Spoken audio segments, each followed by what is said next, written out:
A propósito de Venezuela, quiero darle la bienvenida a Osvaldo Ramírez, es politólogo, consultor en estrategias y campañas electorales, además es director de ORC Consultores, está en pantalla. Señor Ramírez, buena tarde, bienvenido a NTN 24.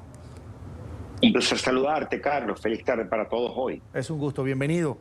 6:19 de la tarde ya en Caracas, menos de 6 horas tiene la plataforma unitaria de la oposición para inscribir su candidato ante el Consejo Nacional Electoral. Debe hacerse un registro en una plataforma digital. No ha podido, lo explicaba Corina Lloris al inicio de la tarde de hoy, hacerse esa inscripción porque las dos únicas vías, tarjetas de Un Nuevo Tiempo, que es un partido político de oposición, y la tarjeta de la Unidad como tal, que son las que tendría a la disposición la oposición para hacer esa inscripción, presentan una falla técnica. Eso es lo que más o menos me decía temprano la señora Corina Lloris. Pero el tiempo avanza, las horas corren y se vence el plazo. Y el presidente del CNE ya dijo que el plazo vence hoy. No va a haber una extensión, por lo menos hasta ahora ha dicho que no va a haber una extensión de ese plazo para inscribir candidaturas a las presidenciales del 28 de julio. Prácticamente se está quedando la oposición y millones de venezolanos sin un candidato en esas elecciones, señor Ramírez. Sí, hay una realidad hasta ahora, y es que efectivamente la verdadera oposición, la coalición agrupada entre María Corina Machado y la plataforma unitaria, no han podido inscribir a Corina Lloris, que ha sido designada la semana pasada como la potencial acompañante de este proyecto político que la gente se expresó en primarias el 22 de octubre y que efectivamente le está cercenando el derecho hoy. En términos fácticos, porque más allá del hecho de la primaria per se del 22 de octubre, en donde más de 2,5 millones asistieron a votar y decidieron en más de 92% que la candidata era María Corina Machado, hoy esa realidad está asociada a que 70% del electorado venezolano dice quiero votar o quiero expresar por María Corina Machado, o porque efectivamente logre sustituir y logre generar un proceso acompañado, por supuesto, de representar esa opción de cambio político. Aquí hay una realidad. Estamos hoy ante 3 escenarios. Un escenario en donde efectivamente toda la plataforma unitaria se quede sin representación. Un escenario en estas 6 horas que quedan de una sustitución de nombre y que efectivamente haya un nombre, entre comillas, potable asociado a alguna de estas dos tarjetas, sea Un Nuevo Tiempo o sea la Mesa de la Unidad, en una situación de negociación de último minuto para presentar, o efectivamente la presentación a través de una tarjeta, una tercera tarjeta, que puede estar allí a la disposición. No se sabe si efectivamente será la jugada que haya en estas últimas horas de Fuerza Vecinal de presentar un candidato. Porque la realidad hoy es que hasta prácticamente la hora se está cerrando el espacio democrático y cívico para la posibilidad cierta de que la gente pueda tener una representación y se respete la voluntad popular expresada en primarias el 22 de octubre pasado. Señor Ramírez, me habla de Fuerza Vecinal. ¿Ese partido a quién le pertenece? ¿Quién lo fundó? ¿Quiénes son los dirigentes? Es un partido que, entre comillas, se ha vendido de oposición, que ha tenido una gente que ha militado en Primero Justicia, partido de la oposición en el pasado, y que hasta ahora no ha presentado candidato presidencial. Ahí hay una realidad, pudieras tener una negociación. Y esto es especulación por parte nuestra. En realidad, habría que dar un paso de grandeza política, de madurez política, para que esa tarjeta permita la inscripción de una persona, entre comillas, cercana a María Corina y dentro del consenso. Yo creo hoy que estamos redituando la situación del 2018, en donde prácticamente Nicolás Maduro escogió contra quién competía, y eso derivó en una situación, por supuesto, sobrevenida, derivó en una elección que la comunidad internacional y los propios venezolanos no asistieron a votar, pero tampoco se consideró como una elección libre, justa y transparente.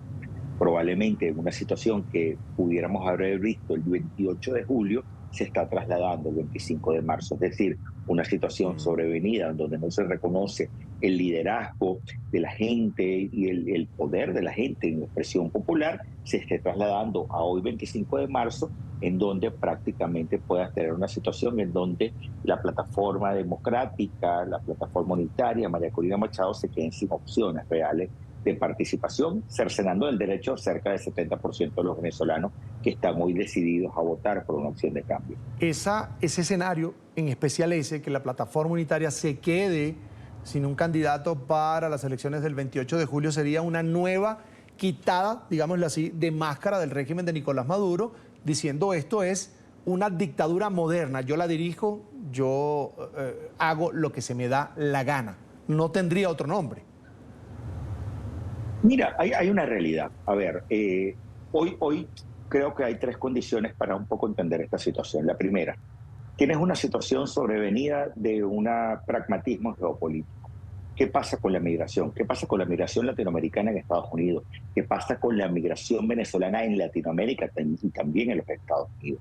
Una situación que hay gente que dice no la quiero, no, ya es insoportable para algunos países poder absorber a una cantidad importante de migrantes que no pueden estar en nuestro sistema porque no podemos acogerlos. Colombia es un ejemplo en donde más de 2.4 millones de venezolanos hacen vida allí, o el caso de Lima, donde más de 1.300.000 venezolanos viven, o esa situación sobrevenida a los Estados Unidos, en donde ha entrado un flujo de migrantes ilegales que prácticamente están tratando de buscar una nueva frontera. Ahí hay una realidad. La segunda realidad está asociada efectivamente al entendimiento de que en este pragmatismo geopolítico parte de la comunidad internacional interprete que Nicolás Maduro sí está teniendo una elección libre y justa, porque hubo un mínimo de condiciones donde hubo participación de algunos actores que, entre comillas, se vendieron como oposición y que efectivamente logren ese espaldarazo y esa bendición para una reinserción en el sistema financiero internacional, que ha sido prácticamente uno de los grandes objetivos en esa negociación que meses atrás y días atrás ha tenido directamente Miraflores con la Casa Blanca, con parte de la comunidad internacional. Y el tercer detalle está asociado efectivamente a entender hasta dónde un ciudadano que quiere, que aspira a cambio, puede darse o conformarse con ciertos candidatos que no los representan realmente, porque es una realidad. Ninguna de las personas que se ha inscrito hasta ahora tiene más del 3% de intención de voto en el país real. Datos ORC Consultores, el último dato, el último campo cerró el 16 de marzo, una encuesta de más de 1.100 personas, 95% de confianza, 2.5 de error, donde la máxima de esas personas que se presentó ya hoy formalmente como candidato tiene 3.5% de intención de voto y el resto no pasan del 1%.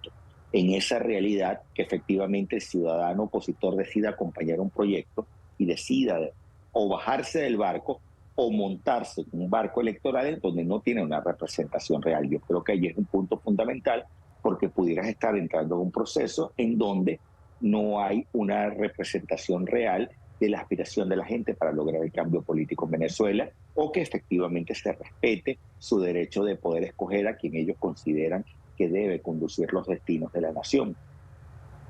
Podemos ver, señor Ramírez, si se da ese escenario que finalmente llega a las 12 de la medianoche en Venezuela y la plataforma unitaria, que es la mayor organización de oposición en este momento, lo dice usted, lo dicen los estudios que hizo su consultora y otras consultoras más en Venezuela, no tienen candidato, se va Maduro con esos candidatos el 28 de julio, que sabemos cuáles son los intereses de esos candidatos que se dicen de oposición, entre comillas. ¿Se va a agitar el país? El país, podemos decir, en este momento es un hervidero esperando respuestas democráticas que no han llegado. Mira, lo primero quizás está en el terreno, en la arena internacional. Lo primero que deberías determinar es si efectivamente se incumplieron los acuerdos de Barbados o no. Y allí este mediador, el Reino de Noruega, deberá decir si efectivamente hubo una especie de incumplimiento de esos acuerdos firmados. Segundo, habrá que ver qué sucede en la relación con los Estados Unidos, que le había dado una cantidad de incentivos al gobierno venezolano para que efectivamente se pudiera conducir a un proceso de elección libre y justa y que efectivamente pudieras haber entregado todos los incentivos y no recibir absolutamente nada a cambio, a efectos de la externalidad que generaba esos acuerdos vis a vis Casablanca, Miraflores, para que la oposición recibiera esas condiciones electorales. Efectivamente, esa denuncia formal. Y en tercer lugar, justamente el tema de la gente. Si la gente, ¿cuál será la respuesta natural o no? La respuesta natural, tú puedes decir, bueno, me voy a la calle a protestar. No lo sabes, porque la realidad sentimos que no hay todavía la energía para esa situación. Hay gente que dirá, bueno, me acostumbro, era lo esperable, no voy a hacer absolutamente nada nuevo y esperaré a ver cuál es la reacción de la plataforma unitaria, de los líderes de oposición en relación con este tema. Y tercero, quizás, insisto con esto, ver hasta dónde en estas 6 horas que están quedando puede haber efectivamente una negociación paralela que saque del juego a Corina Lloris, que inscriba otro nombre, que juegues por una banda tratando de salvar un proceso de forma desesperada, insisto, para tratar justamente de salvaguardar un espacio en un tarjetón electoral que le permita a los venezolanos expresarse eventualmente. Es decir, que algo de cierto hay en esa teoría de que Manuel Rosales estaría también allí esperando, es el gobernador del Zulia, es el líder de alguna manera de ese partido Un Nuevo Tiempo, una de las tarjetas que no ha podido inscribir a Corina Lloris. Es decir, algo de cierto hay en esa teoría de que estaría con el bate esperando el llamado para ser emergente, ¿correcto? Es una opción, así como puede haber otros. Pero en realidad el problema es que puede estar presentando hoy Manuel Rosales y que era un poco parte de la conversación que hubo en los días anteriores y que permitieron llegar a esta negociación entre María Corina Machado y diferentes actores de oposición, porque Manuel Rosales no está contando hoy con el favor de todos los venezolanos. Altos niveles de desagrado en términos electorales, altos niveles de rechazo, baja intención de votos, pero son elementos. Aquí, ¿qué pasa con una encuesta? Y es importante aclarar lo que nos está viendo hoy. Las encuestas no determinan cuáles son las estrategias de futuro. Son simplemente fotos para modificar una realidad. Y esa realidad pudiera estar asociada a, bueno, ejercicios persuasivos, ejercicios de construir un nuevo relato que te permitan elevar el perfil y mejorar el posicionamiento estratégico de ciertos liderazgos para que justamente puedan efectivamente competir. ¿Cuál es el problema? ¿Hasta dónde es potable una candidatura y hasta dónde es conveniente una candidatura para quien hoy está detentando el poder y está escogiendo prácticamente a dedo quién compite y quién no compite? Buscando, yo creo que 2 elementos. Permíteme decirte esto, Carlos. El primer elemento es matar la esperanza que hay en Venezuela alrededor de la figura de María Corina Machado. Y segundo, generar un proceso de desánimo, de desesperación, de frustración que baje a la gente del barco electoral. Hoy la gente quiere votar, hoy la gente quiere cambio político y esa situación justamente, si presentas una cantidad de opciones, pudiera generar una desbandada. Y hay que recordar hoy el mensaje que ha dado sistemáticamente en los últimos días la plataforma unitaria y María Corina Machado, que ha sido, nos mantenemos en la ruta electoral a pesar de todo. En pantalla, Osvaldo Ramírez, politólogo, consultor en estrategias y campañas electorales, además director de ORC Consultores. Gracias por estar con nosotros, señor Osvaldo. Será hasta la próxima. Buena tarde. Feliz semana. Hasta pronto.